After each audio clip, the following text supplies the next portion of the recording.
Good afternoon, everybody. Good to see all of you here today. Before I discuss the ceasefire with Iran, I have a quick update from the First Lady of the United States.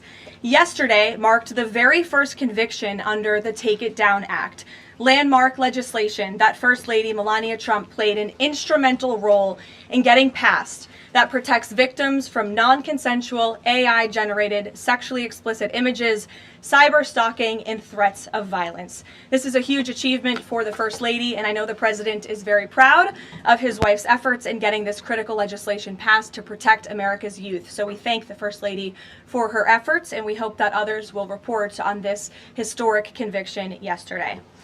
With respect to the two-week ceasefire announced by President Trump last night, this is a victory for the United States of America that the President and our incredible military made happen. From the very beginning of Operation Epic Fury, President Trump stated this would be a 4 to 6 week military operation to dismantle the military threat posed by the radical Islamic Iranian regime. Thanks to the unbelievable capabilities of America's war fighters, the United States has achieved and exceeded those core military objectives in just 38 days. The U.S. military destroyed Iran's defense industrial base, crushing the regime's ability to manufacture weapons that they and their proxies use to maim and kill Americans and terrorize the world. Iran's ability to build and stockpile ballistic missiles and long-range drones has also been set back by years compared to where it was 6 weeks ago prior to the launch of Operation Epic Fury.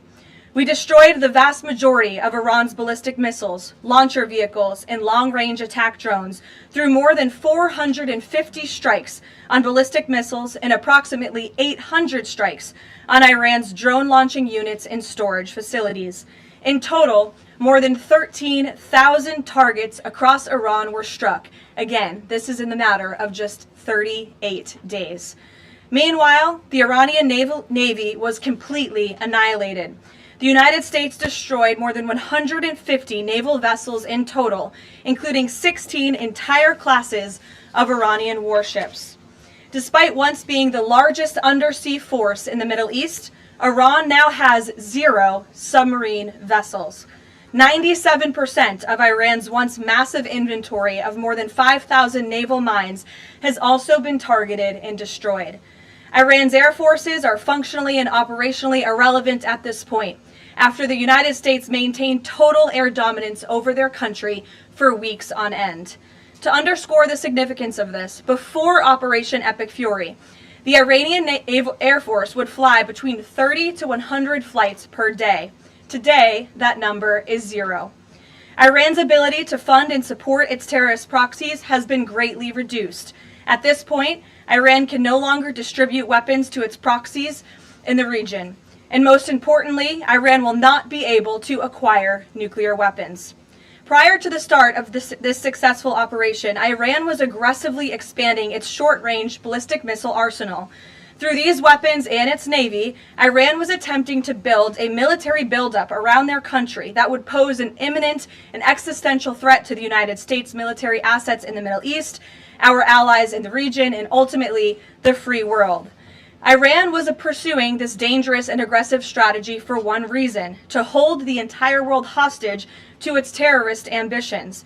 The Iranians aim to use their expanded military capabilities as a shield around their country to continue achieving their ultimate goal internally, building nuclear bombs. But their murderous and evil plans have been blown up, quite literally and figuratively, along with their military, their nuclear program, and most of their senior leadership, including the former Supreme Leader Ayatollah Ali Khamenei. Their command and control structures were also massively disrupted after being struck more than 2,000 times. Many of their remaining leaders are paralyzed in fear and no longer enjoy the freedom to move around their country freely and meet openly. Thanks to the unmatched excellence of our warriors at the direction of the Commander-in-Chief, the world has just witnessed a historically swift and successful military triumph. President Trump started Operation Epic Fury with strategic military objectives, and the United States has clearly achieved them. As we mark this progress, we also remember and honor the 13 American heroes who laid down their lives in this noble effort. I know President Trump and our grateful nation honors their ultimate sacrifice, and we will never forget them. May God bless their families. The valiant efforts of all of our incredible service members created maximum leverage for the President of the United States, allowing he and his leadership team to engage in tough negotiations over the past couple of weeks that have now created an opening for a diplomatic solution and long-term peace in the Middle East. The President's maximum pressure and the leverage created by the success of Operation Epic Fury led to the Iranian regime asking for and ultimately agreeing to a ceasefire proposal with the United States. Iran could no longer tolerate being bombed or taking the gamble of what was to come following President Trump's 8 p.m. deadline last night. Iran has agreed to open the Strait of Hormuz, and as the President said, we have received a proposal from the Iranians that has been determined to be a workable basis on which to negotiate. I've seen a lot of inaccurate coverage today from the media about these negotiations and these plans already. So let me be clear and correct the record. The Iranians originally put forward a 10-point plan that was fundamentally unserious, unacceptable, and completely discarded. It was literally thrown in the garbage by President Trump and his negotiating team. Many outlets in this room have falsely reported on that plan as being acceptable to the United States, and that is false. With the President's deadline fast approaching and the United States military completely decimating Iran with each passing hour, the regime acknowledged reality to the negotiating team.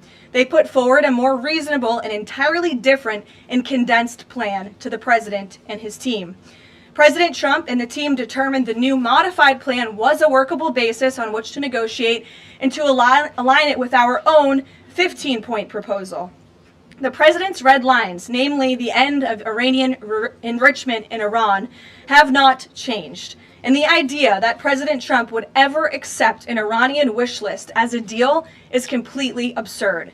The President will only make a deal that serves in the best interests of the United States of America, and he as a negotiating team will focus on this effort over the next 2 weeks, so long as the Strait of Hormuz remains open with no limitations or delays.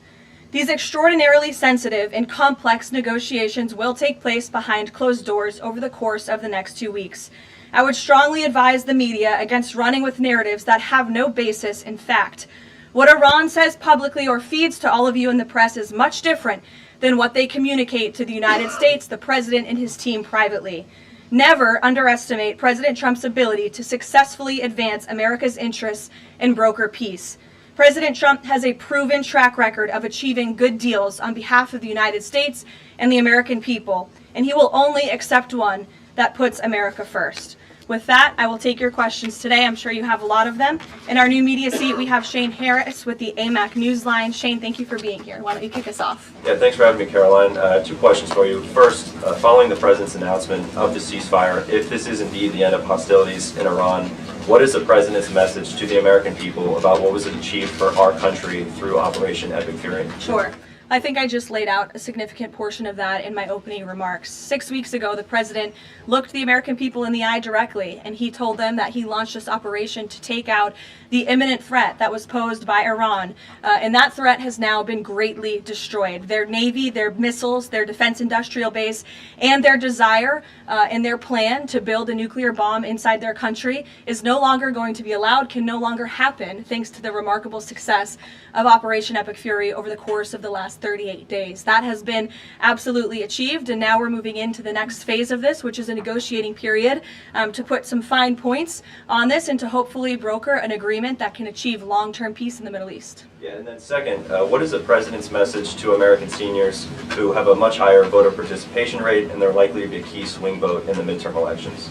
Well, the President loves our seniors across the country, and as you know, the President signed the One Big Beautiful Bill, the Working Families Tax Cut last year, which greatly reduced taxes on Social Security for our seniors. In fact, thanks to the Working Families Tax Cut, nearly 90% of seniors will no longer pay tax on their Social Security. That's a huge win for our seniors and also for our middle class and working families across the country with the no tax on tips provision and the no tax on overtime. Next week is tax week. You'll hear a lot from the President about how his policies have benefited the American people, and I'm proud to report that the President will be traveling next week to the great states of Nevada and Arizona to tout this historic accomplishment over the course of the next week. Thank you for being here, Shane. Gabe. Thank you, Caroline. Iranian state media is saying that Iran has now closed off the Strait of Hormuz today in response to Israeli attacks on Lebanon. What's the White House response to that? And you just listed many military successes. I understand that.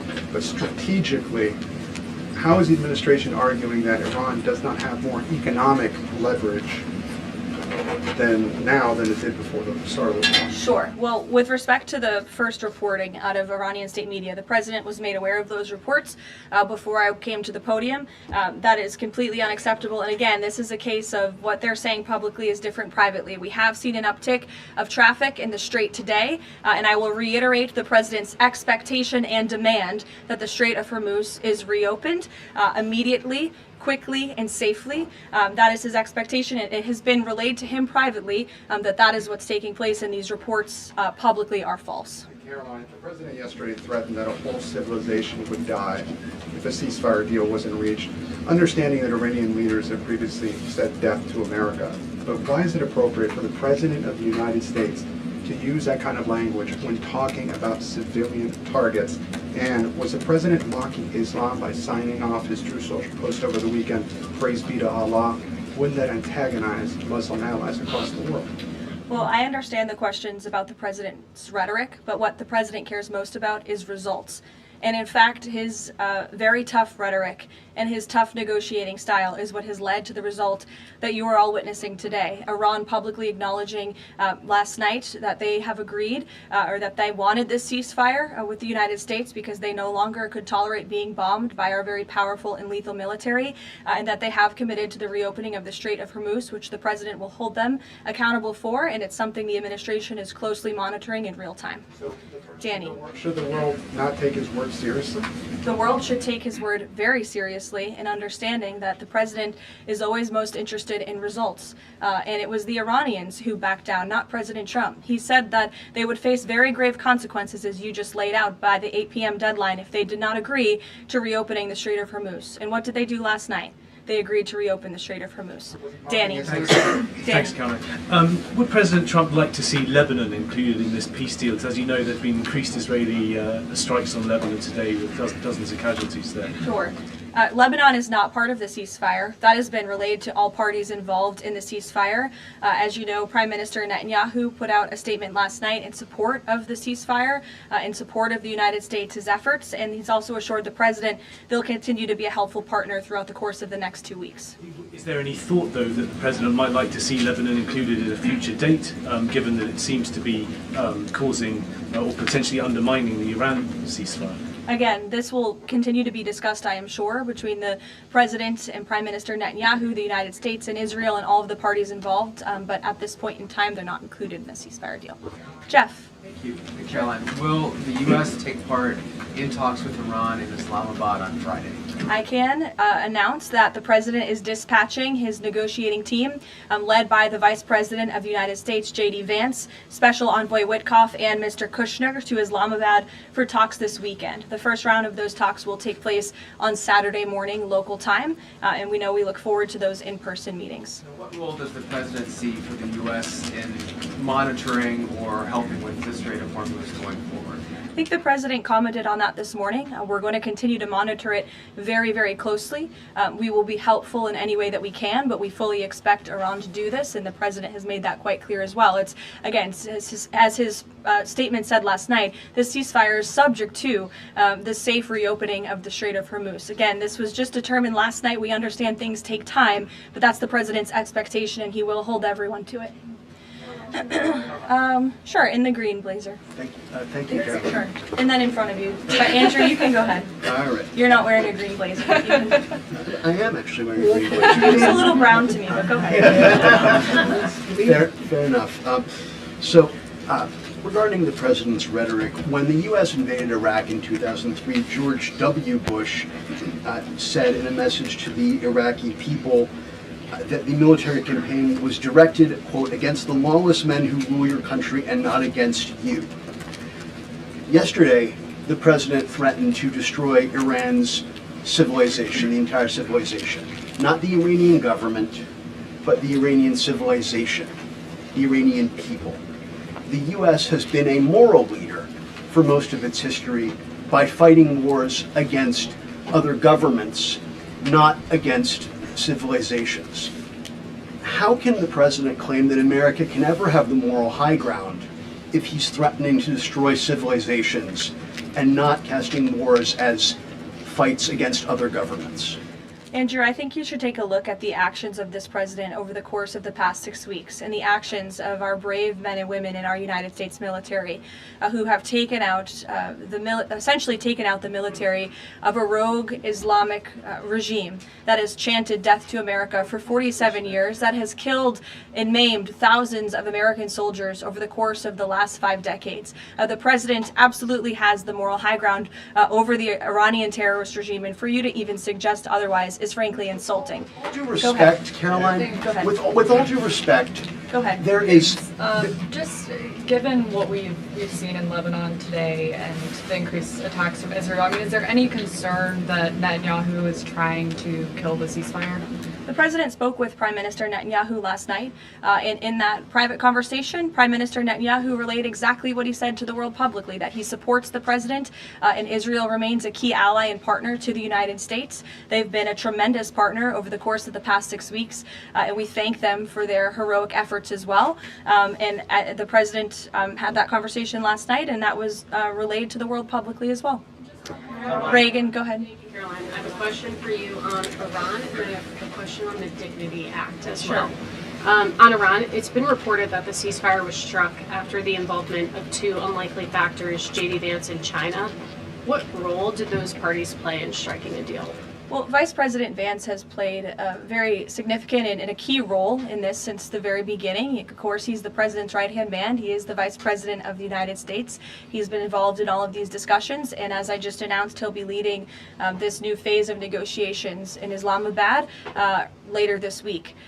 With respect to China, there were conversations that took place between top levels of our government and China's government. The president has great respect for President Xi and a great working relationship with him and with that country, and he looks forward to visiting China in just a few weeks.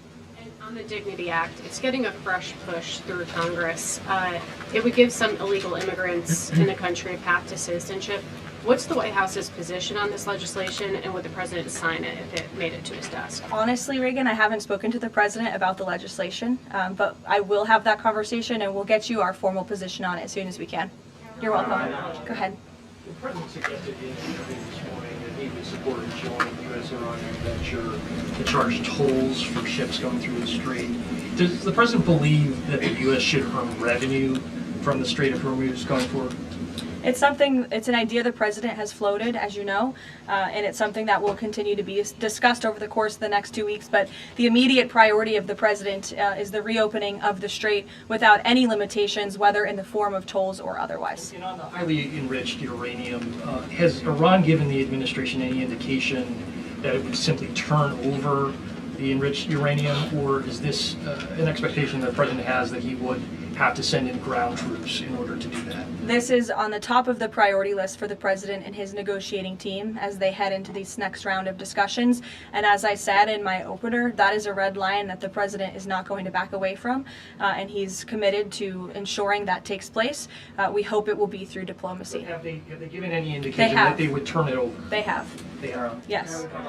Trevor. The latest news out of Iran is that the air defenses have been activated in several cities, including Isfahan, and that explosions have been heard in Isfahan. Who is bombing Iran right now?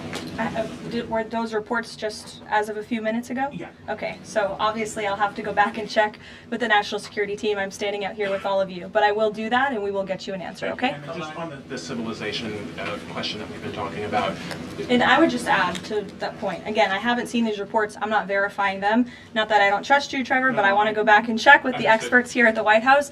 I would just say, and I would echo what the Vice President said this morning, this is a fragile truce. Ceasefires are fragile by nature. We've seen this with respect to the 12-day war with Iran and Israel last year. It takes time sometimes for these ceasefires to be fully effectuated. And one of the results of Operation Epic Fury was we completely dismantled Iran's command and control center, which makes it difficult for them to pass messages up and down the chain. And so we understand that. I would caution a little bit of patience, but of course we want to see the ceasefire effectuated and abided by all parties as quickly as possible. Thank you. And the American presidential administrations, going back to Ronald Reagan, have said this formulation about nuclear war, that a nuclear war cannot be won and must never be fought. Is that still the view of this administration, given the president's comments about civilization? I have no change in our view on that policy.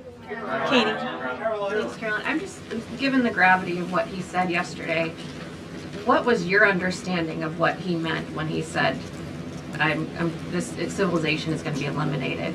I think it was a very, very strong threat from the President of the United States that led the Iranian regime to cave to their knees and ask for a ceasefire and agree to reopening the Strait of Hormuz. So it was a very strong threat that led to results. And as the Secretary of War stated at the Pentagon this morning, it was not an empty threat by any means. The Pentagon had a target list that they were ready to hit go on at 8 p.m. last night if the Iranian regime had not agreed to open the strait, which they did, and I think that's something we should all be grateful for. The United States is a moral leader in the world, given that I was asked this exact same question by your colleague Andrew in the back, and I think, again, the insinuation by anyone in this room that Iran somehow has the moral high ground over the United States of America is insulting, considering the atrocities that they have committed against our people and our military over the past 5 decades. John, go ahead. Thanks a lot, Caroline. 2 questions for you. One has to do with a statement, a joint statement put out this morning by some of America's European allies, our NATO allies. And in that joint statement, they said regarding the Strait of Hormuz, our governments will contribute to ensuring freedom of navigation in the Strait of Hormuz.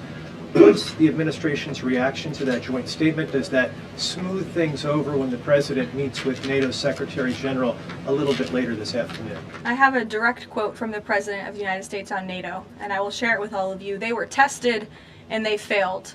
And I would add, it's quite sad that NATO turned their backs on the American people over the course of the last 6 weeks when it's the American people who have been funding their defense. As you know, President Trump will be meeting with Secretary Ruta in a couple of hours here at the White House, and I know he looks forward to having a very frank and candid conversation with him. And then secondly, in regards to this conflict, 38 days, as you pointed out, President Trump has said that there's been regime change. Has that regime change led to more freedoms for the Iranian people? I think that's a question that's being asked a little bit too early, John, and we hope that is the case, but it's something that has yet to be seen. Eamon. Caroline, on this question of tolling by the Iranians in the Strait of Hormuz, I've heard you talk about a number of red lines that the president has in this negotiation, but I haven't heard you say that Iranian tolling in the Strait of Hormuz is a red line. Would it be acceptable to the United States at the end of all this if the Iranians are able to charge tolls in the Strait of Hormuz? I think the president was very clear and simplistic in his language last night in his Truth Social post, where he said that this ceasefire is subject to the free, safe, and immediate reopening of the Strait of Hormuz. That's very plain language, and it should be taken at face value. I mean, free charge?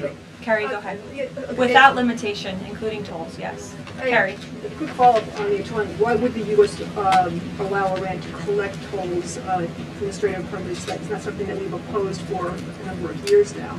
Again, that's not something we've said that we've definitively accepted. The joint venture is something that was proposed by the president, but he was very clear in his statement last night. He wants to see the strait reopened immediately without limitation, and that's something we're going to hold them to. Yes, second question. On family and friends in Iran. I myself am Iranian, and I've been talking to them through the blackout. One of my family members yesterday said goodbye to me. So what message should we be sending Iranians when they message me saying what should they be doing right now? How should they stay safe? Because they really don't know what to do. I think the president's main priority, and my main priority as his spokeswoman, is to make sure that clear messages are sent to the American people, of course, which is my job today. With respect to the Iranian people, the president, has taken out the imminent threat that was posed by their military to the United States, to our allies in the region, to our forces in the region, and of course, as the president has long said, he hopes that Iran will be a country of peace, of prosperity, and we're moving into this next round of negotiations to hopefully come to an agreement with with this new regime that will create long-term stability in the Middle East. We have said that they should stay inside of their homes and also take back their country. So there's a contradiction there. So how do you address that? Again, we're moving into this next round of negotiations with the remnants of the regime and those that we are speaking with now to hopefully reach a place of peace long term for the region, and that includes the Iranian people as well. In the blue, go ahead. Thank you, Caroline. The White House posted the statement from the Iranian government that passage in the Strait will be coordinated with Iran's armed forces. As of today, who controls the Strait of Hormuz? Again, these statements were put out 12 hours ago. We expect that the Strait will be opened immediately. As I've said earlier, we have seen an uptick in traffic in the Strait, and it's something that we are monitoring minute by minute, hour by hour as the days go on. Who controls the Strait right now? One on the deportations of Iranian officials, and then on the negotiations. Are there still security concerns about Vice President Vance being part of these peace talks, Steve Witkoff, Jared Kushner? And then two, given the ongoing deportation of General Soleimani's niece, does the Trump administration plan to deport more relatives or people in the families of Iranian officials that are in the U.S.? Certainly, anyone who is here fraudulently. I understand one of the individuals who their visa was revoked by Secretary Rubio and they were deported by ICE. They had a fraudulent asylum claim. That's against the laws of the United States. So anyone who is here illegally or fraudulently is subject to our nation's immigration laws and will be removed from our country. And I know this continues to be a top priority for the State Department, working in conjunction with the Department of Homeland Security. With respect to the safety of the Vice President, we fully trust the United States Secret Service to do their job, to keep the Vice President and the President's negotiating team safe. They do a tremendous job, and we fully trust them to do that. Caroline. In the back, go ahead. Thank you, Caroline. The President said Cuba is next. What's the message to the American people regarding Cuba, and what can Cubans expect in relation to this statement? Well, look, I think when President Trump said that, and he later clarified after making that statement, that he meant the Cuban regime is bound to fall. The country is very weak. They're in a very weak position economically, obviously, financially. The Cuban people are fed up with their government, as they should be. And these talks and discussions continue to happen at the highest level of our government. I don't have any updates or announcements for you with respect to Cuba policy today. Good to see you. Thank you, Caroline. Secretary Hegseth said this morning that U.S. troops would be sticking around. Can you expound upon that, what we should expect from U.S. troops in theater for the next 2 weeks and beyond? I would defer you to the Pentagon for any specifics on assets that have been in place in the Middle East, but take the Secretary at his word, and also the President has reiterated this as well in his own words, that we're not going to move anything immediately. Again, this is a 2-week ceasefire where we hope at the end, and we expect at the end, we'll have a good agreement between the United States and Iran, but in the meantime, we're going to ensure that our military is always at the ready of the Commander-in-Chief. I'll take a couple more in the back. Sure. Thank you. On NATO, I'll take your question. Go Thank you, ahead. Caroline. On NATO, can you tell me, is the United States still considering withdrawing from NATO? Is that still a possibility? It's something the President has discussed, and I think it's something the President will be discussing in a couple of hours with Secretary General Ruta, and perhaps you'll hear directly from the President following that meeting later this afternoon. Thank you, everyone.